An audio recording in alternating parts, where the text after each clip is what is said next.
This week, I'm starting to talk about movement a little bit more. Like working with comfortable fullness, movement is often something that we might not feel ready to really delve into until we've got some significant ground under our feet in the intuitive eating and mindfulness process, which makes a lot of sense because topics like fullness and movement are so fraught when we're coming from a significant history of dieting and deprivation. So if movement is something that continues to feel kind of charged for you, please know that that's very normal and that it's workable. So some of the ways of thinking about movement have to do with assessing whether or not you're ready to start focusing on that.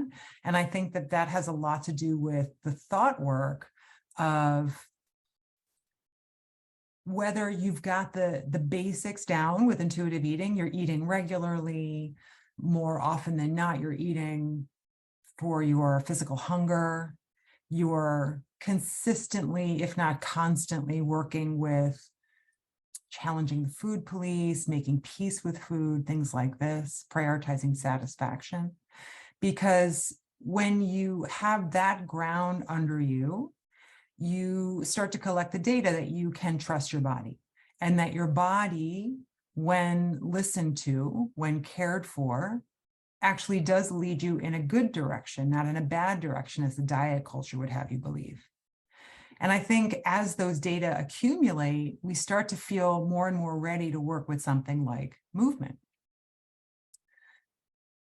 One thing that I think is worth contemplating is what your relationship historically with movement has been. Like, even taking chunks of your early life and just asking, like, who were the main influencers on my understanding of why I would move my body, right? Like, earliest in life for me, movement was just part of what I did. And I think that's part of what leads me to believe that our bodies just want to move. It's a natural thing. And that the diet mentality actually sort of like has the potential to rob us of this natural and pleasure-giving thing.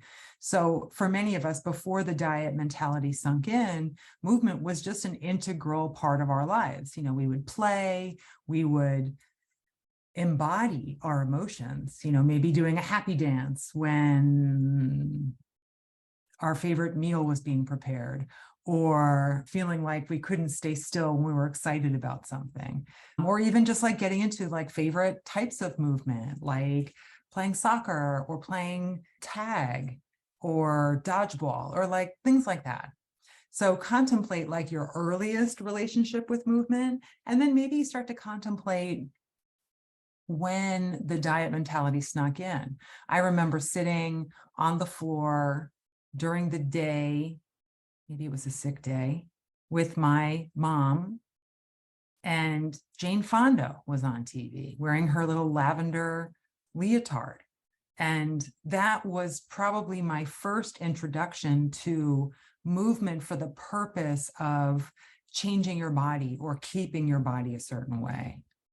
And even as I pursued athletics and things like that in high school, that was in the landscape, that idea of like, you have to move or your body will become something you don't want.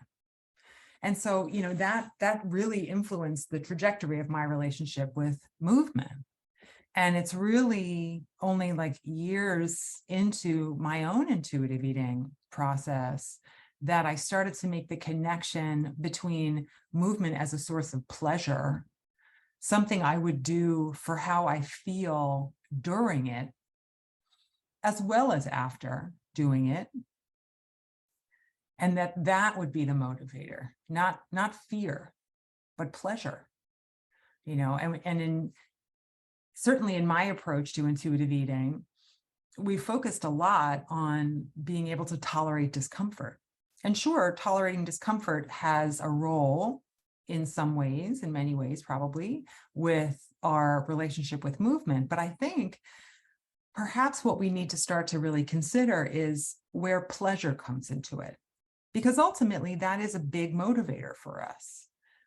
And if we can identify the forms of movement that give us pleasure, that make us feel more ourselves, that make us feel alive, that allow us to feel good in our bodies, whether it's managing pain or contributing to, an approach to managing depression and anxiety or better sleep or something like that, that's an important contemplation, and that makes it your own.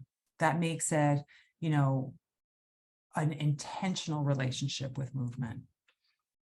So if you're up for some thought work this week, please, take a moment to contemplate the various periods within your history in terms of your relationship with movement, including where you are right now and where it feels like you're going. But meanwhile, what are your questions about movement? Like, what are the challenges that you face? What are the ways in which your intellectual understanding of movement as a source of pleasure, but your implementation of regularly moving your body, where do they bang up against each other and feel kind of not congruent? Because those are the questions that I'll be answering over the next couple of weeks. And then the last thing is that if you have not already seen on social media, this Thursday evening, I'm having a conversation with the co-authors of Intuitive Eating, Elise Resch and Evelyn Tribole, about the emerging nature of mindfulness over the course of the 4 editions of the book. My new book, Intuitive Eating for Life, really marries intuitive eating and mindfulness because they seem like natural companions. And it's feeling to me like mindfulness almost provides the answer to the how question regarding intuitive eating. Like, how do I actually do this? And a lot of it does have to do with making space for and working with discomfort.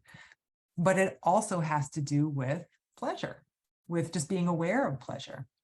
In fact, if you're somebody who practices the mindful check-in during the day, I would invite you to not only take those embodied breaths that bring the mind and the body into the same place at the same moment, but then take an additional step of identifying something that feels good in your body, right? You could take those embodied breaths and check in with your body and notice if there's anything present. And you also could make it a point to identify something small in your body that feels good. Maybe it's the absence of pain if you're someone who struggles with chronic pain like I do. Maybe it's